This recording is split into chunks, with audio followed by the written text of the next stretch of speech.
بسم اللہ الرحمن الرحیم۔ السلام علیکم، ڈاکٹر منور حسین آپ کے پیش خدمت ہے۔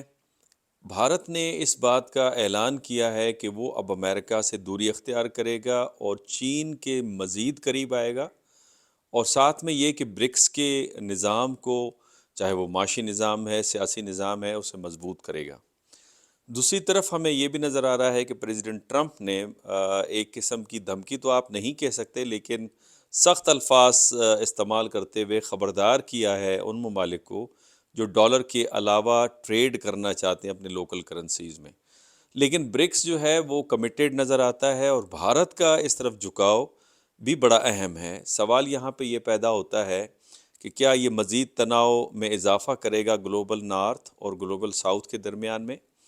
اور دوسرا سوال یہ پیدا ہوتا ہے کہ اس میں پاکستان کہاں پہ کھڑا ہے؟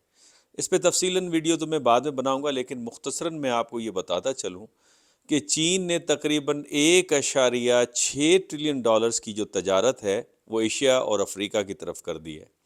اگر اس تجارت کا آپ موازنہ کریں امریکہ کی تجارت کے ساتھ جو چین کی ہے، تو 4 گنا ایشیا کے ساتھ تجارت اب بڑھ گئی ہے۔ تو لہٰذا اگر امریکہ کے ساتھ تناؤ پیدا ہوتا ہے، تب بھی چین نے اپنی اکانومی کو، اپنی ٹریڈ کو ڈائیورسیفائی کر لیا ہے۔ دوسری طرف ہم یہ بھی دیکھ رہے ہیں کہ سعودی عرب ہو، یو اے ای ہو، انہوں نے اپنی تجارت جو ہے چین کے ساتھ بھی اور روس کے ساتھ بھی شروع کر دی ہے، اور پھر لوکل کرنسی میں تجارت کی جا رہی ہے۔ اس کا مطلب یہ ہوا کہ جو گلوبل نارتھ کی جو اجارہ داری تھی تجارت کے اوپر، گلوبل کرنسی کے اوپر، جو دو اہم ویلیوز ہیں کسی بھی بین الاقوامی نظام کو چلانے میں، ان میں تبدیلی کے اشارے ملنا شروع ہو گئے۔ اس ساری صورتحال میں اگر آپ پاکستان کو دیکھیں تو پاکستان کی حالت بہت قسم پرسی والی ہے۔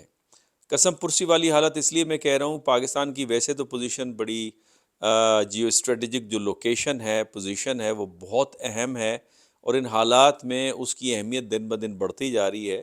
لیکن پچھلے دنوں جو آپ نے ڈرنے والی کہانی اور اس کے بعد جو حکومت کی طرف سے اس کو رسپانس ملا، اور یا اس سے پہلے جو کے پی کے کی حکومت کی نیگلیجنس تھی، جو کچھ کرم ایجنسی کے اندر ہوا، تو آپ کو لگتا ہے کہ کیا لوگ پاکستان کی طرف متوجہ ہوں گے ان حالات میں؟ یعنی ہر وی لاگر نے، ہر سیاسی تجزیہ کار نے، ہر ریسرچر نے، ہر اکیڈیمیا کے پرسن نے یہ بات کہی ہے کہ اگر پاکستان بدلتے ہوئے حالات خطے کے اور بین الاقوامی ان سے فائدہ اٹھانا چاہتا ہے، پہلے اپنے گھر کو تو ان آرڈر کرے، اور جب گھر کے ان آرڈر کی بات ہوتی ہے تو پہلے تو سیاسی استحکام کی بات ہونی چاہیے۔ ہر مسئلے کا حل بات چیت ہے، ہر مسئلے کا حل طاقت کا استعمال نہیں ہے۔ دوسرا یہ کہ آپ کی اپنی معیشت کے اسٹرکچر کو تبدیل کرنا ہے، اس کو ریفارم لانا ہے، اور جب میں ریفارم کی بات کرتا ہوں تو بظاہر تو ریفارم آ رہے ہوتے ہیں، لیکن جو بنیادی ریفارم ہے جس میں ایلیٹ کیپچرنگ ٹوٹے اور مڈل کلاس بڑھے، جس معاشرے کے اندر مڈل کلاس بڑھتی ہے، پنپتی ہے، وہی قومیں ترقی کرتی ہیں۔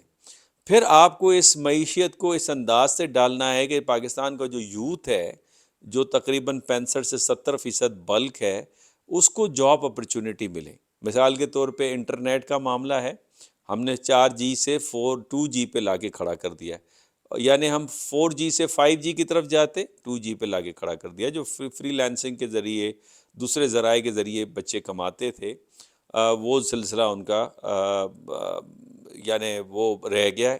تو اس وجہ سے میں یہ سمجھتا ہوں کہ ہمیں بنیادی ریفارم کی ضرورت ہے۔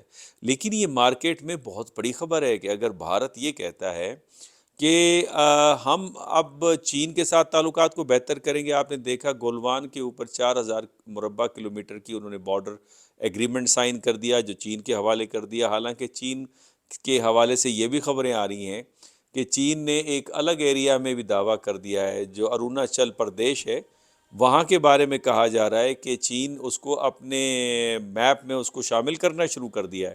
اب اس کا مستقبل کیا ٹھہرتا ہے، لیکن بھارت کے اندر یہ ریئلائزیشن ہے کہ اگر آپ نے آبجیکٹیو انالیسس کرنی ہے تو پھر تو آپ کے جو سرحدی علاقے جن ممالک کے ساتھ ملتے ہیں، جن طاقتوں کے ساتھ ملتی ہے، ان کے ساتھ آپ کو بنا کے رکھنی ہوگی۔ جو کافی ہزار مائلز کے اوپر دوری کے اوپر جو ممالک ہیں، ان سے آپ زیادہ دیر نہیں چل سکتے۔ اور یہ پاکستان میں بھی کولڈ وار کے دوران یہ ڈیبیٹ ہوتی رہی ہے، اور پاکستان کی فارن پالیسی پہ کرٹیک ہوتی رہی ہے، لیکن اس کا ایڈوانٹیج یہ ہوا کہ چونکہ اس وقت ٹیکنالوجی میں امریکہ سپیریئر تھا اور وہ کولڈ وار کے خاتمے کے اوپر ثابت بھی ہوا، اور اب چونکہ چائنا سرپاس کر رہا ہے، اس پہ بھی میں ایک ویڈیو بناؤں گا کہ 4 وہ ٹیکنالوجی کے کون سے ایریاز ہیں جس میں چائنا سرپاس کر رہا ہے۔